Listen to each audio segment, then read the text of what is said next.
ಮಾನವೀಯ ಸ್ನೇಹಿತರ ಒಕ್ಕೂಟ ಕೊಡಗು ಜಿಲ್ಲಾ ವಾರ್ತೆ ಓದುತ್ತಿರುವವರು ಅಗ್ನಿಚನ್ನನಾಯಕ ಪೊನ್ನಂಪೇಟೆ. ಕೊಡಗು ಜಿಲ್ಲೆಯಾದ್ಯಂತ ವರುಣನ ಆರ್ಭಟ ಮುಂದುವರೆದಿದ್ದು ಜನಜೀವನ ಅಸ್ತವ್ಯಸ್ತಗೊಂಡಿದೆ. ನದಿ ತೊರೆಗಳು ತುಂಬಿ ಹರಿಯುತ್ತಿದ್ದು ಅಪಾಯದ ಮಟ್ಟ ಮೀರಿ ಹರಿಯುತ್ತಿವೆ. ಗಾಳಿ ಮಳೆಗೆ ವಿದ್ಯುತ್ ಕಂಬಗಳು ಧರೆಗುರುಳಿದ್ದು ಜಿಲ್ಲೆಯ ಬಹುತೇಕ ಗ್ರಾಮಗಳು ಕತ್ತಲಲ್ಲಿ ಮುಳುಗಿವೆ.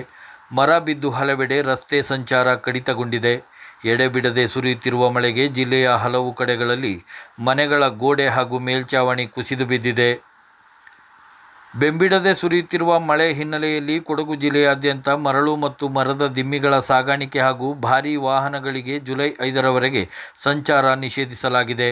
ಕೊಡಗು ಜಿಲ್ಲೆಯಲ್ಲಿ ಮಳೆಗಾಲ ಪ್ರಾರಂಭವಾಗಿದ್ದು ಮುಂದಿನ ಮುಂಗಾರು ಮಳೆಗಾಲದ ದಿನಗಳಲ್ಲಿ ನದಿ ಪಾತ್ರಗಳಲ್ಲಿ ನೀರಿನ ಹರಿವು ಹೆಚ್ಚಾಗಲಿದ್ದು ಸಾರ್ವಜನಿಕರ ಸುರಕ್ಷತೆಯ ಮತ್ತು ಸಾರ್ವಜನಿಕ ಆಸ್ತಿ ಪಾಸ್ತಿಗಳ ರಕ್ಷಣೆಯ ಹಿತದೃಷ್ಟಿಯಿಂದ ಮರಳುಗಾರಿಕೆ, ಮರದ ದಿಮ್ಮಿಗಳ ಸಾಗಣೆ ಮತ್ತು ಇತರೆ ಸರಕು ಸಾಗಾಣಿಕೆಯನ್ನು ಕೊಡಗು ಜಿಲ್ಲೆಯಾದ್ಯಂತ ಮಳೆಗಾಲ ಪ್ರಾರಂಭವಾದಾಗಿನಿಂದ ಮಳೆಗಾಲ ಮುಕ್ತಾಯವಾಗುವವರೆಗೆ ನಿರ್ಬಂಧಿಸಿ ಜಿಲ್ಲಾಧಿಕಾರಿಯವರು ಆದೇಶ ಹೊರಡಿಸಿದ್ದಾರೆ.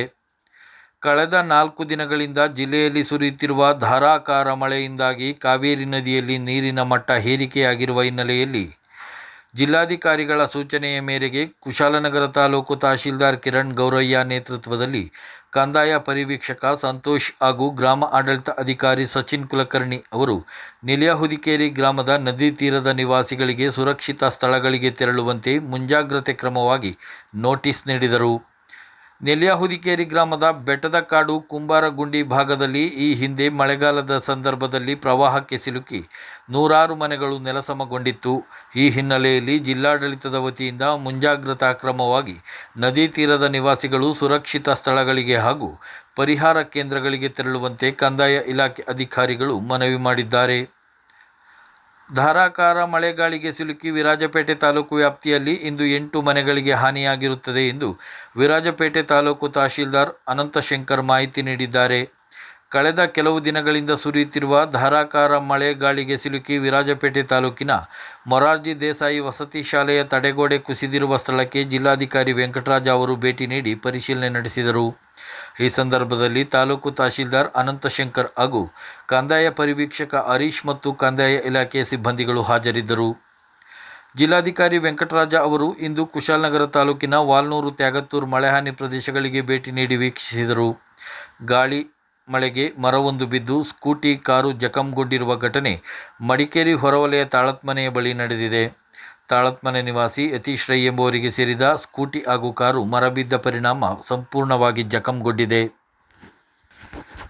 ಇತ್ತೀಚೆಗೆ ಸಂಭವಿಸಿದ ವಾಹನ ಅಪಘಾತದಲ್ಲಿ ಅಮ್ಮತ್ತಿಯ ಮೆಲ್ವಿನ್ ಜೈಕರ್ ವಿಲ್ಲಿ ಎಂಬುವರು ಗಂಭೀರ ಗಾಯಗೊಂಡು ಮಂಗಳೂರಿನ ಖಾಸಗಿ ಆಸ್ಪತ್ರೆಗೆ ದಾಖಲಾಗಿದ್ದರು. ಇವರ ಚಿಕಿತ್ಸೆಗಾಗಿ ಮಾನವೀಯ ಸ್ನೇಹಿತರ ಒಕ್ಕೂಟದ ಸದಸ್ಯರಿಂದ ಸಂಗ್ರಹಿಸಲಾಗಿದ್ದ 36,650 ರೂಪಾಯಿ ಹಣವನ್ನು ನಮ್ಮ ಒಕ್ಕೂಟದ ಅಡ್ಮಿನ್ ಅನೀಪ್ ಸೋನಾ ಅವರು ಗಾಯಾಳುವಿನ ಸಹೋದರಿ ಸೆಲ್ವಿ ವಿಕ್ಟೋರಿಯಾ ಅವರ ಮೂಲಕ ಹಸ್ತಾಂತರಿಸಿದರು. ಶಾಸಕ ಮಂಥರ್ಗೌಡ ಅವರು ಜಿಲ್ಲಾಧಿಕಾರಿಯೊಂದಿಗೆ ಅತ್ತಿಮಂಗಲ ಬಳಿ ಮರ ರಸ್ತೆಗೆ ಅಡ್ಡಲಾಗಿ ಬಿದ್ದ ಸ್ಥಳಕ್ಕೆ ಭೇಟಿ ನೀಡಿ ಪರಿಶೀಲನೆ ನಡೆಸಿದರು. ಈ ಸಂದರ್ಭದಲ್ಲಿ ನದಿ ತೀರದಲ್ಲಿ ನೀರು ಏರಿಕೆಯಲ್ಲಿ ಮುಂಜಾಗ್ರತೆ ಕ್ರಮ ಕೈಗೊಳ್ಳುವಂತೆ ಕಂದಾಯ ಇಲಾಖೆ ಅಧಿಕಾರಿಗಳಿಗೆ ಶಾಸಕರು ಸೂಚನೆ ನೀಡಿದರು. ಈ ಸಂದರ್ಭದಲ್ಲಿ ಜಿಲ್ಲಾಧಿಕಾರಿ ವೆಂಕಟರಾಜ, ಕುಶಾಲನಗರ ಕಂದಾಯ ಪರಿವೀಕ್ಷಕ ಸಂತೋಷ್, ಗ್ರಾಮ ಆಡಳಿತ ಅಧಿಕಾರಿ ಸಚಿನ್ ಕುಲಕರ್ಣಿ ಹಾಗೂ ಗ್ರಾಮ ಪಂಚಾಯಿತಿ ಸದಸ್ಯರು ಹಾಜರಿದ್ದರು. ವಿಪರೀತ ಮಳೆ ಗಾಳಿಯಿಂದಾಗಿ ಪೊನ್ನಂಪೇಟೆ ತಾಲೂಕಿನ ವಿವಿಧ ಭಾಗದಲ್ಲಿ ಮನೆಗಳಿಗೆ ಹಾನಿ ಸಂಭವಿಸಿದ ಬಗ್ಗೆ ವರದಿಯಾಗಿದೆ.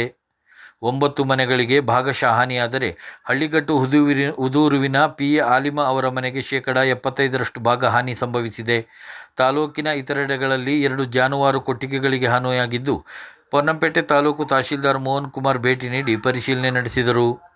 ವಿಪತ್ತು ನಿರ್ವಹಣಾ ಕಾಯ್ದೆ 2005ರ ಕಲಂ 34 ಸಿಯಲ್ಲಿ ಉಲ್ಲೇಖಿಸಿರುವಂತೆ ಮತ್ತು ಭಾರತೀಯ ನಾಗರಿಕ ಸುರಕ್ಷಾ ಸಮಿತಿ 2023ರ ಕಲಂ 152 ಮತ್ತು 163ರಲ್ಲಿ ದತ್ತವಾದ ಅಧಿಕಾರದಂತೆ ಸಾರ್ವಜನಿಕ ಹಿತದೃಷ್ಟಿಯಿಂದ ಈ ತಕ್ಷಣದಿಂದ ಜಾರಿಗೆ ಬರುವಂತೆ ಮುಂದಿನ ಆದೇಶದವರೆಗೆ ಕೊಡಗು ಜಿಲ್ಲೆಯಾದ್ಯಂತ ಇರುವ ಜಲಪಾತಗಳು, ಝರಿ, ನದಿ, ತೊರೆ, ಸಾರ್ವಜನಿಕ ಕೆರೆಗಳು, ಅಣೆಕಟ್ಟು, ಜಲಾಶಯದ ಪ್ರದೇಶಗಳಲ್ಲಿ ಸಾರ್ವಜನಿಕರು, ಪ್ರವಾಸಿಗರು ಅಧಿಕೃತವಾಗಿ ನೀರಿನಲ್ಲಿ ಇಳಿಯುವುದು, ಮುಳುಗುವುದು, ಹೊಡೆಯುವುದು, ಸಾಹಸ ಚಟುವಟಿಕೆ ನಡೆಸುವುದು, ಈಜುವುದನ್ನು ಮುಂದಿನ ಆದೇಶದವರೆಗೆ ನಿರ್ಬಂಧಿಸಿ ಜಿಲ್ಲಾಧಿಕಾರಿ ಹಾಗೂ ಜಿಲ್ಲಾ ದಂಡಾಧಿಕಾರಿ ವೆಂಕಟರಾಜ ಅವರು ಆದೇಶಿಸಿದ್ದಾರೆ.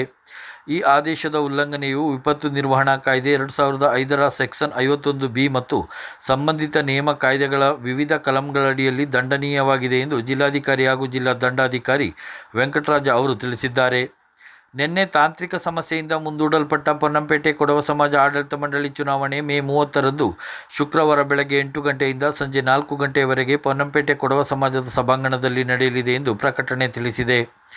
ವಿಶ್ವ ಪರಿಸರ ದಿನಾಚರಣೆಯ ಅಂಗವಾಗಿ ಕರ್ನಾಟಕ ರಾಜ್ಯ ಮಾಲಿನ್ಯ ನಿಯಂತ್ರಣ ಮಂಡಳಿ ಪ್ರಾದೇಶಿಕ ಕಚೇರಿ ಕೊಡಗು ವತಿಯಿಂದ ಪರಿಸರ ಸಂರಕ್ಷಣೆ ಕುರಿತು ಪ್ರಾಥಮಿಕ ಮತ್ತು ಪ್ರೌಢಶಾಲಾ ಶಾಲಾ ಮಕ್ಕಳಿಗಾಗಿ ಮೇ 31ರಂದು ಬೆಳಗ್ಗೆ 9:30ರಿಂದ ಪ್ರಬಂಧ ಮತ್ತು ಚಿತ್ರಕಲೆ ಸ್ಪರ್ಧೆಯನ್ನು ಮಡಿಕೇರಿ ಜನರಲ್ ತಿಮ್ಮಯ್ಯ ಪಬ್ಲಿಕ್ ಶಾಲೆಯಲ್ಲಿ ಏರ್ಪಡಿಸಲಾಗಿದೆ.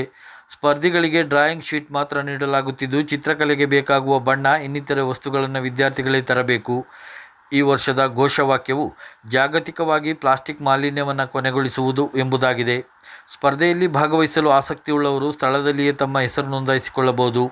ಹೆಚ್ಚಿನ ವಿವರಗಳಿಗೆ ಆಸ್ಟಿನ್ ಕೆಎ ಯೋಜನಾ ಸಹಾಯಕರು, ಮೊಬೈಲ್ ಸಂಖ್ಯೆ 7760738447, Revathi TC data entry operator 9741318237 ಅಥವಾ ಕಚೇರಿ ಸಂಖ್ಯೆ 0827221855 ಹಾಗೂ ಕ್ಷೇತ್ರ ಶಿಕ್ಷಣಾಧಿಕಾರಿಗಳು, ಸ್ಥಳೀಯ ಸಾರ್ವಜನಿಕ ಶಿಕ್ಷಣ ಇಲಾಖೆ ಇವರನ್ನು ಸಂಪರ್ಕಿಸಬಹುದು ಎಂದು ಕೊಡಗು ಪ್ರಾದೇಶಿಕ ಕಚೇರಿಯ ಪರಿಸರ ಅಧಿಕಾರಿ ರಘುರಾಮ್ ಅವರು ತಿಳಿಸಿದ್ದಾರೆ. 2025-26ನೇ ಸಾಲಿಗೆ ಡಾಕ್ಟರ್ ಎಪಿಜೆ ಅಬ್ದುಲ್ ಕಲಾಂ ವಸತಿ ಕಾಲೇಜು ಕೊಡ್ಲಿಪೇಟೆ, ಸೋಮವಾರಪೇಟೆ ತಾಲೂಕು, ಕೊಡಗು ಜಿಲ್ಲೆ ಇಲ್ಲಿಗೆ ಪ್ರಥಮ PUC ತರಗತಿಗೆ ಉಚಿತ ಪ್ರವೇಶಾತಿಗೆ ಅರ್ಜಿ ಆಹ್ವಾನಿಸಲಾಗಿದೆ. ಅಲ್ಪಸಂಖ್ಯಾತರ ಸಮುದಾಯದ ಮುಸ್ಲಿಂ, ಕ್ರಿಶ್ಚಿಯನ್, ಜೈನ್, ಬೌದ್ಧ, ಪಾರ್ಸಿ ಮತ್ತು ಸಿಖ್ ಸಮುದಾಯದವರಿಗೆ 75% ಹಾಗೂ ಹಿಂದುಳಿದ ಪರಿಶಿಷ್ಟ ಜಾತಿ ಪರಿಶಿಷ್ಟ ವರ್ಗದವರಿಗೆ 25% ಸೀಟು ಲಭ್ಯವಿರುತ್ತದೆ. ಉಚಿತ ಶಿಕ್ಷಣ ಮತ್ತು ವಸತಿ ಸೌಲಭ್ಯವಿದ್ದು ಆನ್ಲೈನ್ ಮೂಲಕ ಅರ್ಜಿ ಆಹ್ವಾನಿಸಲಾಗಿದೆ. ಅರ್ಜಿ ಸಲ್ಲಿಸಲು ಮೇ 31ರವರೆಗೆ ಅವಧಿ ವಿಸ್ತರಿಸಲಾಗಿದೆ. ವಸತಿ ನಿಲಯದಲ್ಲಿ ಉಚಿತ ಶಿಕ್ಷಣ, ಪಠ್ಯಪುಸ್ತಕ, ಆಹಾರ, ಸಮವಸ್ತ್ರ, ಶುಚಿ ಸಂಭ್ರಮ ಕಿಟ್, ಲೇಖನ ಸಾಮಗ್ರಿ ಸೇರಿದಂತೆ ಇತರೆ ಸೌಲಭ್ಯಗಳನ್ನು ಉಚಿತವಾಗಿ ನೀಡಲಾಗುತ್ತಿದೆ. ಹೆಚ್ಚಿನ ಮಾಹಿತಿಗಾಗಿ ದೂರವಾಣಿ ಸಂಖ್ಯೆ 7676473767, ಜಿಲ್ಲಾ ಅಲ್ಪಸಂಖ್ಯಾತರ ಮಾಹಿತಿ ಕೇಂದ್ರ, ಮೌಲಾನಾ ಆಜಾದ್ ಭವನ, FMC ಕಾಲೇಜು ಹತ್ತಿರ, ಮಡಿಕೇರಿ ಇಲ್ಲಿಗೆ ಸಂಪರ್ಕಿಸಬಹುದು ಎಂದು ಅಲ್ಪಸಂಖ್ಯಾತರ ಕಲ್ಯಾಣ ಇಲಾಖೆಯ ಜಿಲ್ಲಾ ಅಧಿಕಾರಿ ಆರ್. ಕೃಷ್ಣಮೂರ್ತಿ ಅವರು ತಿಳಿಸಿದ್ದಾರೆ. ಜಿಲ್ಲೆಯಲ್ಲಿ ಇಂದು ಬೆಳಗ್ಗೆ 8:30ಕ್ಕೆ ಕೊನೆಗೊಂಡಂತೆ ಕಳೆದ 24 ಗಂಟೆ ಅವಧಿಯಲ್ಲಿ ಸರಾಸರಿ 126.79 ಮಿಲಿಮೀಟರ್ ಮಳೆಯಾಗಿದೆ. ಇಂದಿನ ಸರಾಸರಿ ಮಳೆ ಮಡಿಕೇರಿ ತಾಲೂಕಿನಲ್ಲಿ 140.30 ಮಿಲಿಮೀಟರ್, ವಿರಾಜಪೇಟೆ ತಾಲೂಕಿನಲ್ಲಿ 155.30 ಮಿಲಿಮೀಟರ್, ಪೊನ್ನಂಪೇಟೆ ತಾಲೂಕಿನಲ್ಲಿ 120.28 ಮಿಲಿಮೀಟರ್, ಸೋಮವಾರಪೇಟೆ ತಾಲೂಕಿನಲ್ಲಿ 112.65 ಮಿಲಿಮೀಟರ್, ಕುಶಾಲನಗರ ತಾಲೂಕಿನಲ್ಲಿ 102.40 ಮಿಲಿಮೀಟರ್ ಮಳೆಯಾದ ಬಗ್ಗೆ ವರದಿಯಾಗಿದೆ. ಹಾರಂಗಿ ಜಲಾಶಯದ ಗರಿಷ್ಠ ಮಟ್ಟ 2859 ಅಡಿಗಳಾಗಿದ್ದು, ಇಂದಿನ ನೀರಿನ ಮಟ್ಟ 2834.70 ಅಡಿಗಳಷ್ಟಿದೆ. ಕಳೆದ ವರ್ಷ ಇದೇ ಅವಧಿಯಲ್ಲಿ 2824.11 ಅಡಿಗಳಷ್ಟು ನೀರು ಸಂಗ್ರಹವಾಗಿತ್ತು. ಇಲ್ಲಿಗೆ ಜಿಲ್ಲಾ ವಾರ್ತೆ ಮುಕ್ತಾಯವಾಯಿತು.